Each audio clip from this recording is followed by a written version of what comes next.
prezantoj me një grua të jashtëzakonshme në STEM dhe punën e saj.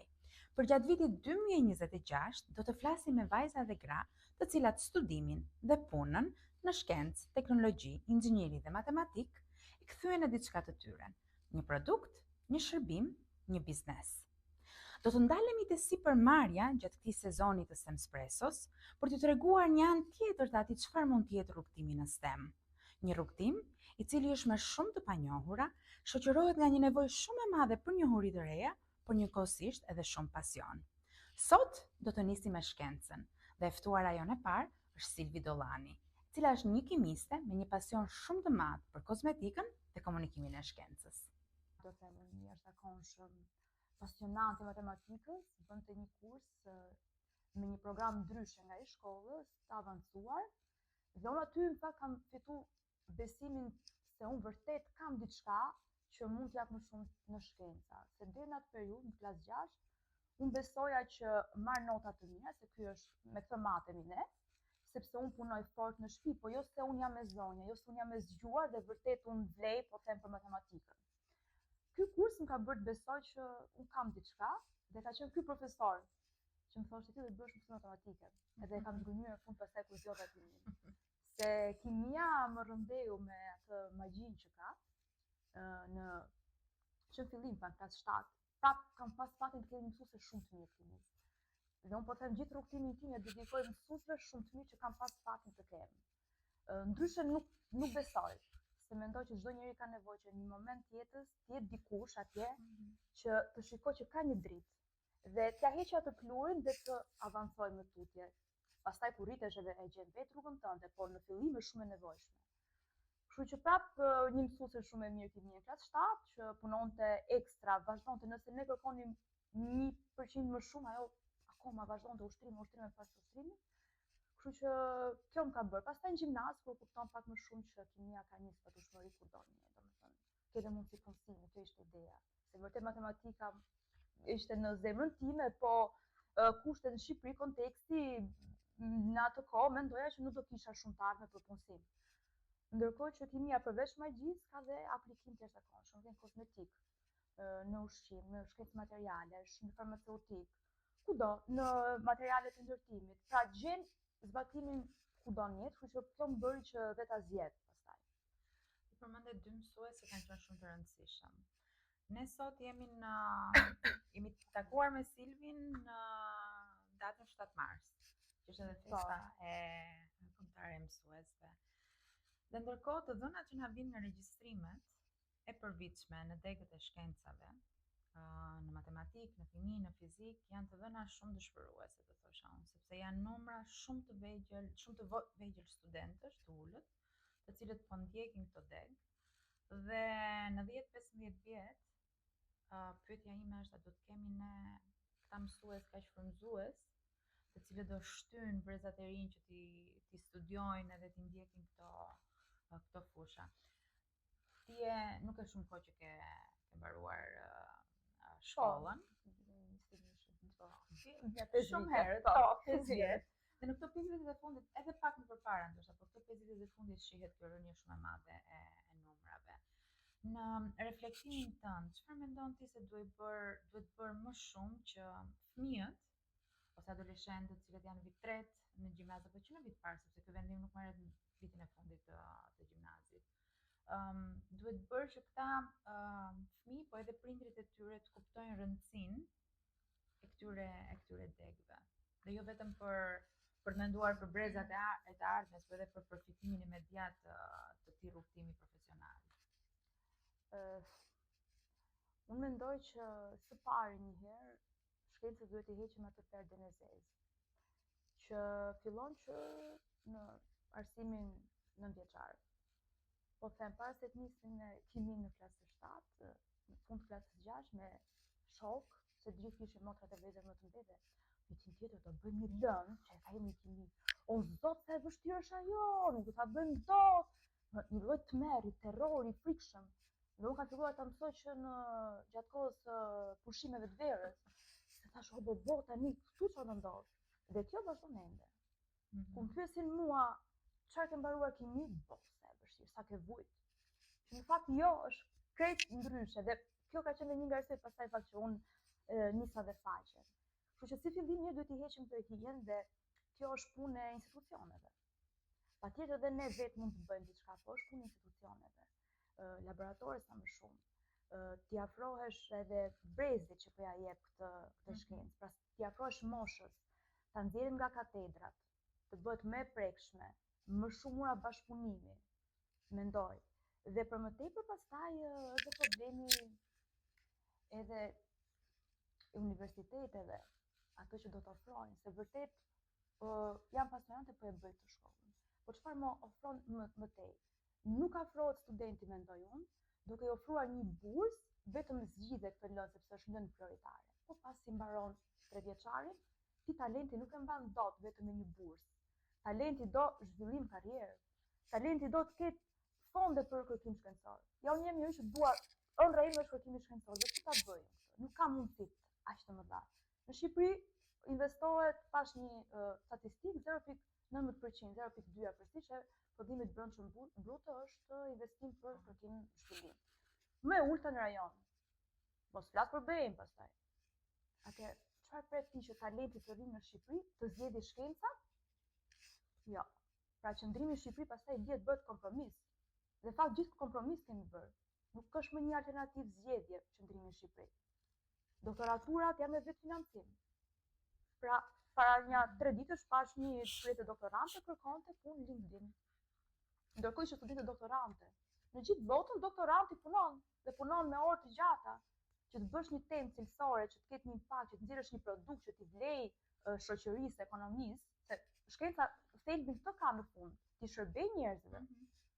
Duhet të rish orë të gjata në laborator, punosh, jo ndërkohë të bësh një punë tjetër, ta vetë financosh, edhe kur shëllimi të marrësh një titull, jo, faleminderit, nuk e dua këtë titull, nuk dua eksperiencë, dua të provoj veten dhe të jap një impakt në shoqëri.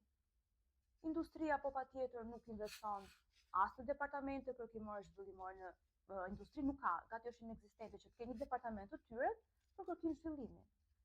Dhe projekte nuk investojnë, ndërkohë në gjithë botën janë, po themi, industria privati që inicion projekte, investon, gati 60% e projekteve investojnë nga privati që ka interes të nxjerrë produkte konkurruese në treg. Dhe ky produkt i konkurrues inovativ vjen si pasojë kërkimi shkencor, nuk vjen kështu nga hiçi. Dhe po nuk investua këtu, si do zgjidhni një njeri shkencat? Dhe nuk i them më asnjëherë zgjidhni shkencat, më vjen keq se jam zhgënjur deri diku.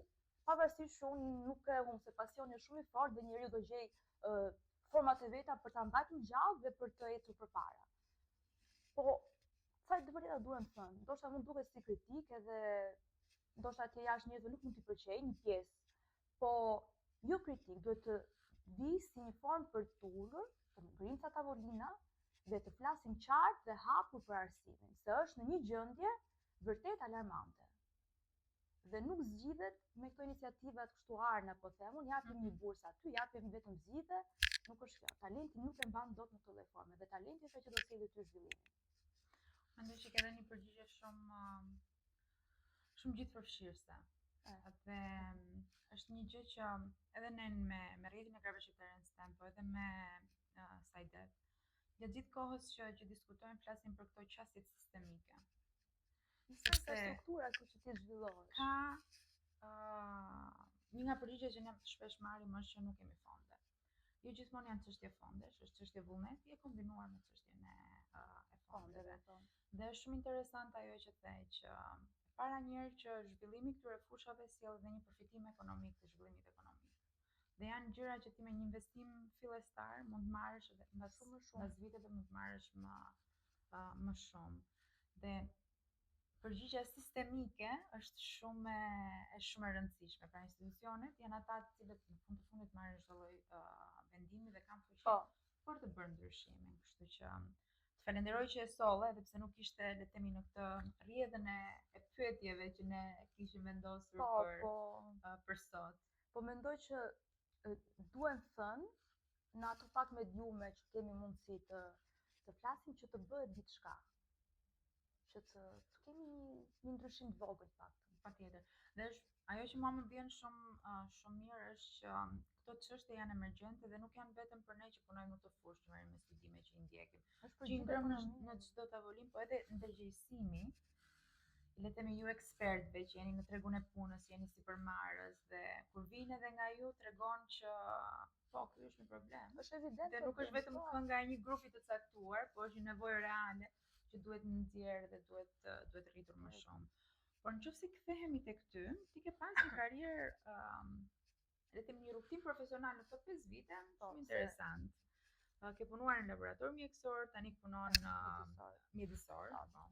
Dhe nuk profili jo nuk merre. Jo nuk merre në sigurimin e cilësisë, tani je dhe pedagoge jashtme pranë Universitetit të Elbasanit. Si lidhen gjithë këto elemente në rrugtimin tënd?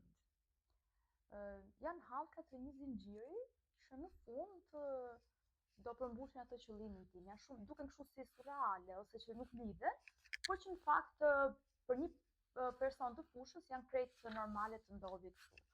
Unë në fakt thjesht kam shfrytzuar çdo rast, çdo mundësi që më ka ardhur në momentin që kam qenë dhe aq sa eksperiencë kam pasur. Si fillim kam filluar, po themi praktik, po dhe punë atje në një laborator analizash mjedisore dhe ushqimi. Dhe ajo mendoj që ka qenë ajo karta bianca, dhe profesori që më ka marrë punë aty më ka thënë që kjo do jetë ajo karta jote e bardhë. Dhe vërtet ka qenë auguri i parë dhe karta ime e bardhë, se pastaj kam pas një eksperiencë, po themi, shumë të vogël në CV që më jepte mundësinë të aplikoja tek praktika, tek programi praktikave kombëtare që është ende, që ja sugjeroj dikujt, është një mënyrë e mirë. Aty fillova në ministri që më vleti për të kuptuar që ndoshta administrata nuk është rruga ime, paktën për një 20 vite, kur t'jem ndonjë eksperte që t'jap vërtet, pra nga eksperienca e punës time dhe t'jap një kontribut ndoshta, po jo. Në fillimet e karrierës, aty kuptova që jo, çfarë nuk dua dhe çfarë dua. Dhe pastaj puna në industri, që është, po themi, periudha dhe eksperienca më vetëdijtare në këto 5 vite të karrierës time, që më ka rrit shumë si njeri edhe si profesioniste edhe sfidë vetë ajo. Dhe pastaj auditimit që është po prap e njëjtë pak a shumë, aty kam qenë audit i brendshëm, sigurim të cilësie, tani jam audit i jashtëm. Si ka qenë eksperienca duke parë nga këndvështrimi yt si vajzë dhe si grua? Ne gjithmonë dëgjojmë që fushat STEM janë shkenca të forta, janë ambiente mashkullore kryesisht. Cili ka qenë perceptimi dhe eksperienca jote, jetësimi jot në këto fusha?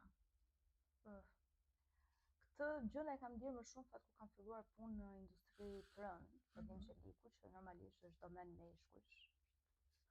Të ndodh që në të shumtën e rasteve ti je vetëm një vajzë në tavolina me plot të meshkuj kur merren vendimet. Në fillim kam pas çik vështirë, edhe kam përjetuar çik me stres, me ankth, isha mësuar ndryshe, duhet përshtatesha në veshje, në ato oraret, në sfidat që ka prodhimi, që është dinamik të gjithë kohës, njerëz edhe duke qenë që kompania ishte e huaj, më duhet të gjithë kohës kisha kontakt me njerëz të një komsie tjetër, gjuhë tjetër, komunikimi. Megjithatë, jam përshtatur brenda 6 muajve. Kam qajt në fillim, po pastaj jam përshtatur normalisht. Kam pas dhe fat që kam pas njerëz shumë pozitiv, edhe po themi dhe seksi tjetër i kundërt, inxhinierët që ishin nëse shumë të meshkuj patjetër, kanë qenë shumë me qasje pozitive dhe me një super respekt ndaj gruas. Dhe për këtë prandaj dua ta përmend se ekziston ai fakti që ka paragjykime, po ka dhe anën tjetër. Po për një grua është e vështirë. Unë fillim kam shkuar në intervistë me një fustan ishte verë, dhe isha veshur me fustan.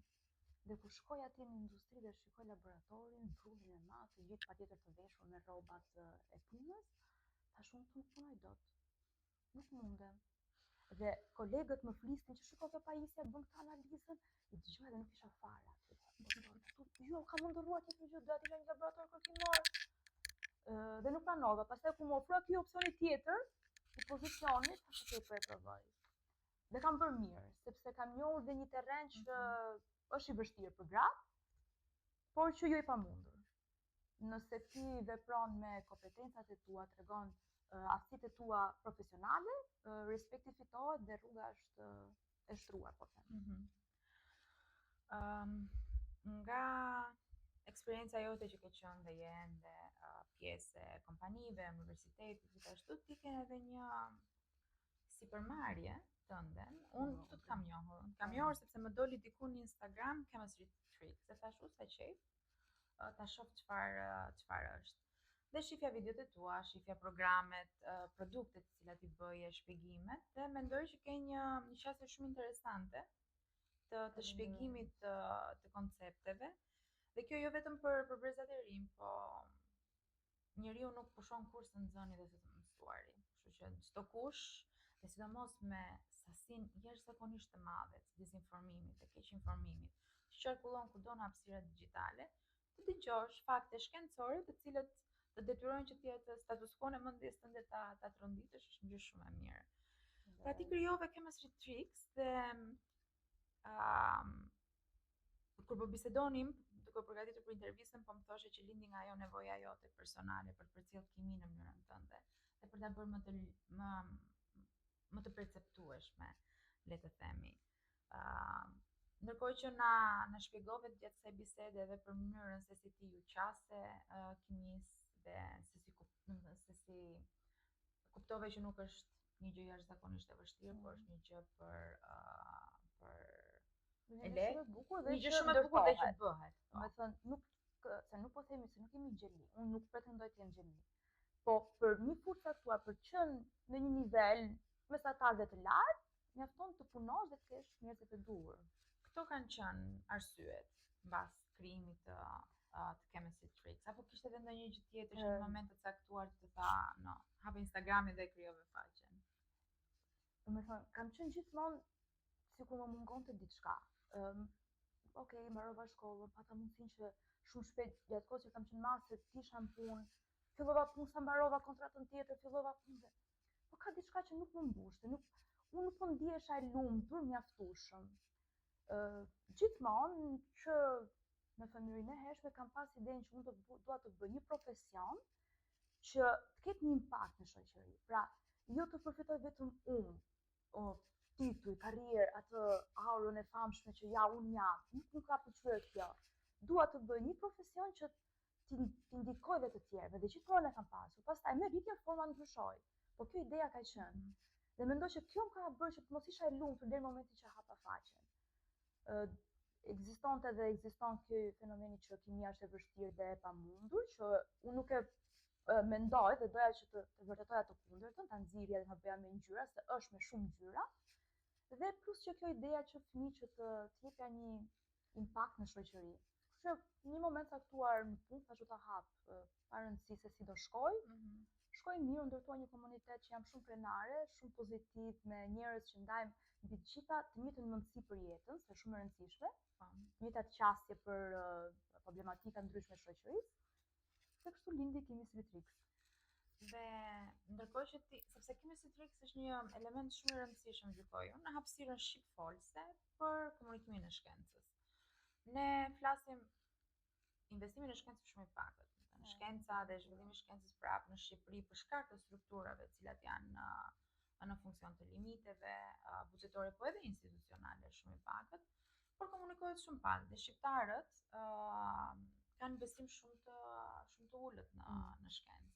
Dhe ndaj është shumë e rëndësishme komunikimi. Ti krijove këtë komunitet dhe pastaj fillove diçka tjetër, që është ajo ana sipërmarrje, nuk është vetëm që futesh një biznes i caktuar, dhe krijimi i këtij komuniteti dhe komunikimi i shkencës prapë është sipërmarrje. Është një formë karriere që është e shkencave dhe duhet thënë se në Shqipëri kemi këtë idenë e karrierave klasike.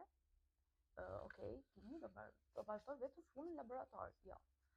Dhe tu duhet dalë prapë që jemi në kohën që duhet kemi një bashkëpunim të gjithë fushave dhe një avancime të profileve në universitete, kryesisht masterit, që ti përgjigjen zhvillimit modern dhe pastaj dhe studentët priren më shumë të shkojnë sepse ti i përgjigjesh tregut në këtë lloj forme. Mua më duket sikur ndonjëherë, po në shumicën e rasteve të rinj që janë në universitet, lihen që t'i përballen dhe t'i adaptohen dhe të zhvillohen për t'i përgjigjur nevojave të tregut, për të punësuar vetëm. Po, vetëm, absolutisht. Të gjithë informacionin e këtyre mundësive të punësimit, apo këtyre të mundësive të reja, po themi bashkëpunimeve të reja, kimi, biologji, bioteknologji, që është në pumimi i shkencës, që ti thjesht vërtet një kërkim shkencor të vlefshëm, unë këto i kam lëvruar më së shumti pasi kam hapur faqen dhe kam filluar të ndjek kolegë jashtë që tregojnë aq këndshëm me të gjithë ngjyrat e veta rrugtimin e tyre në doktoraturë, sa i lodhshëm, po sa i bukur është, profesor që shfaqen dhe e tregojnë me të gjithë ngjyrat të shkencën dhe jo vetëm. Apo sa pozitive dhe po themi të afërt janë me studentët, sa gjithëpërfshirës janë dhe kjo faqe më ka ndihmuar për këtë gjë, por shumica e njerëzve nuk është se kanë këtë, sepse fakulteti, universiteti nuk ta ofron kaq shumë. Dhe ne kemi të rinj shumë të mirë dhe shumë të zotë. Dhe kemi talente shumë. Dhe ky është problemi më i madh, se do t'i mbajmë këto talente. Si do t'i zhvillojmë dhe t'i mbajmë. Dhe të ndihmojmë pastaj poprat që pastaj të përkthehet në zhvillim dhe të vendit, se shkenca, investimi në shkencë nuk është një luks, po është investim në zhvillimin e një kombje, një vendi. Ne nuk mund vazhdojmë të jemi një komb vetëm marrim produkte nga jashtë, distributor dhe shesim. Po çfarë do prodhojmë? Ndërkohë që mundësit janë. Talenti është, natyra është, kemi një botanik të jashtëzakonshme. Bim pafund që ti mund të ndërtosh këtu industri të prodhimit të lëndëve të para për kozmetikën, pse duhet shkoj unë të kërkoj jashtë për të blerë lëndën e parë. Ndërkohë që mund të prodhojmë këtu një bashkëpunim midis biologjisë, bioteknologjisë, kimisë, bioproceset, prodhon ingredient bioaktiv, ti prodhon vetë lëndën e parë. E ke mundësinë ta prodhosh lëndën e parë. Apo suplemente, pse duhet i blej vetëm suplemente jashtë, që janë kështu trend tani, kudo. Srim asnjëri s'ka 1, 3, 4, 5 suplemente që i konsumon gjatë ditës të jetës vet. Ndërkohë që mund t'i prodhosh.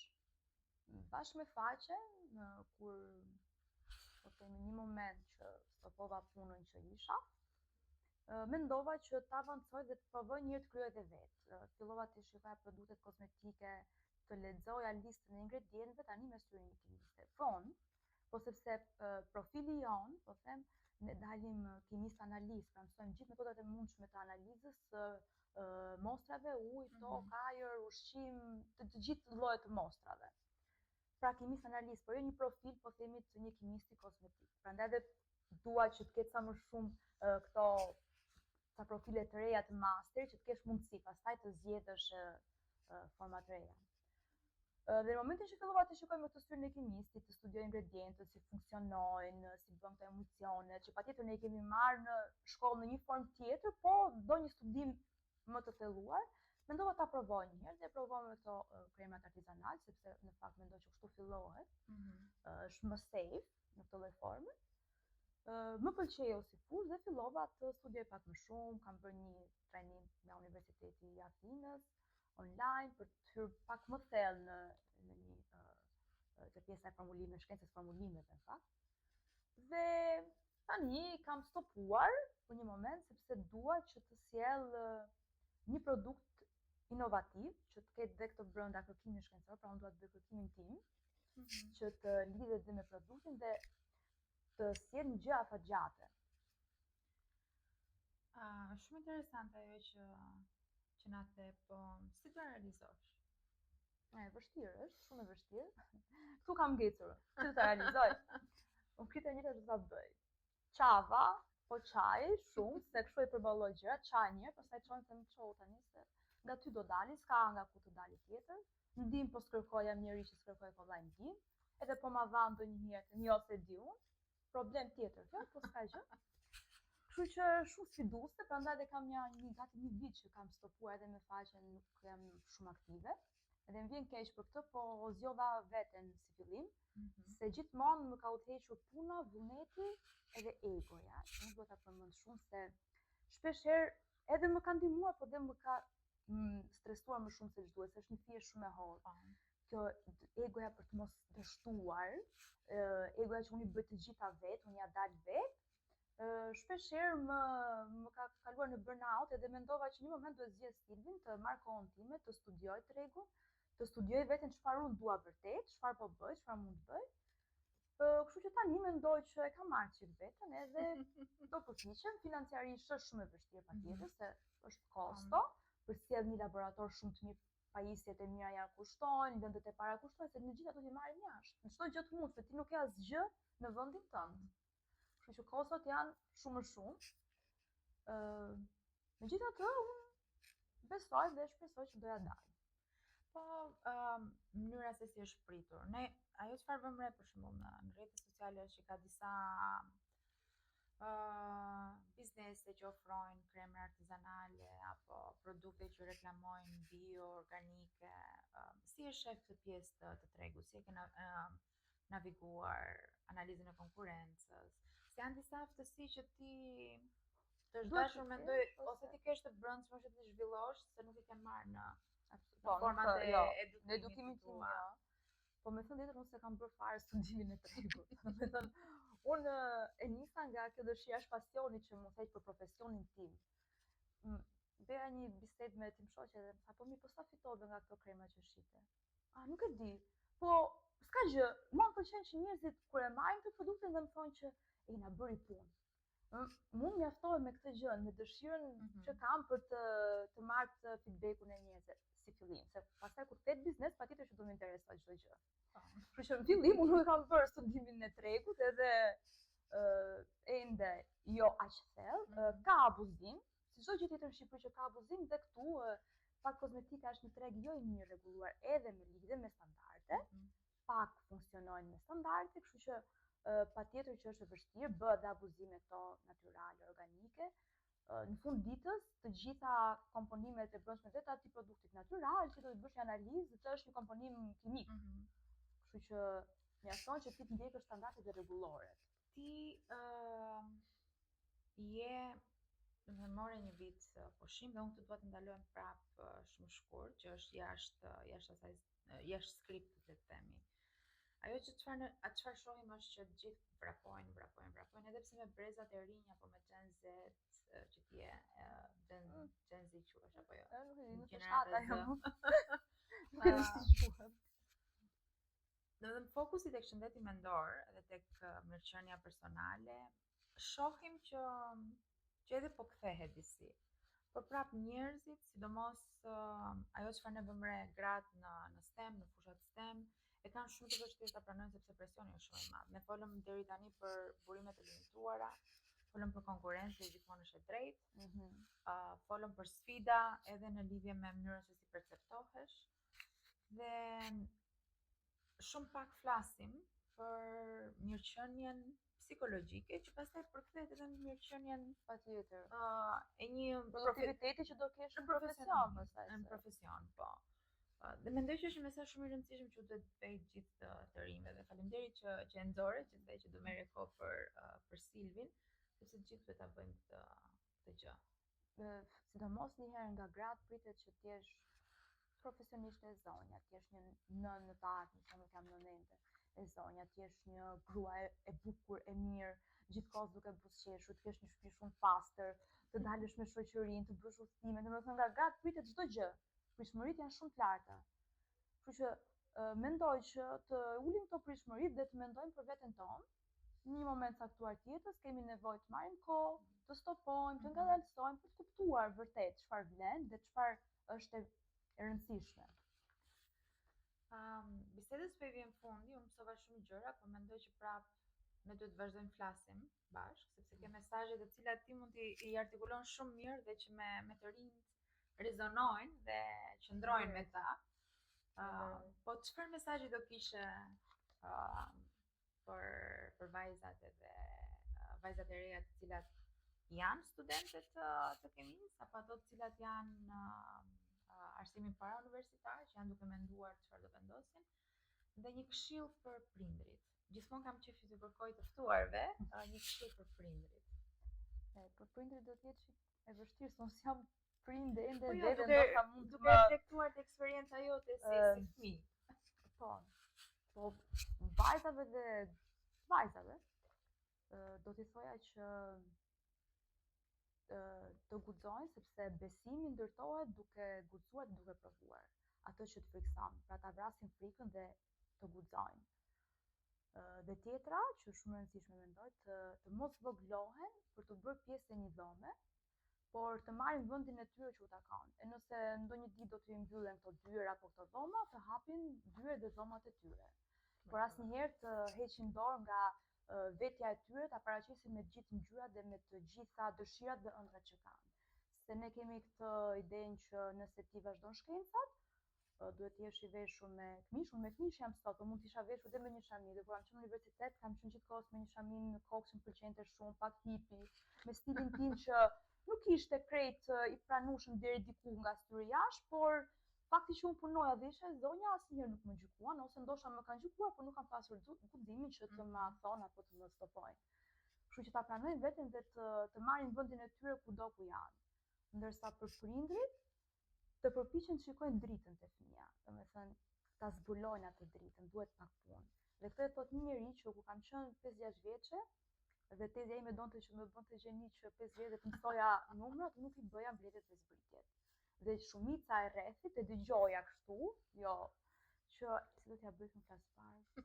Ndoshta nuk është aq e mirë në shkencë, se kështu për të folur kam qenë gjithmonë, nuk ma kishin problem, po ndoshta në shkenca e saktë do jetë mirë. Dhe kur vërtetova të kundërtën, dhe ndoshta kjo egoja e fortë për ka qenë subkonscienca ime fëmijë që unë doja ta vërtetoja që shiko, unë nuk jam kjo që thon këta që më po kjo nuk bën dot mbledhje dhe zbritje.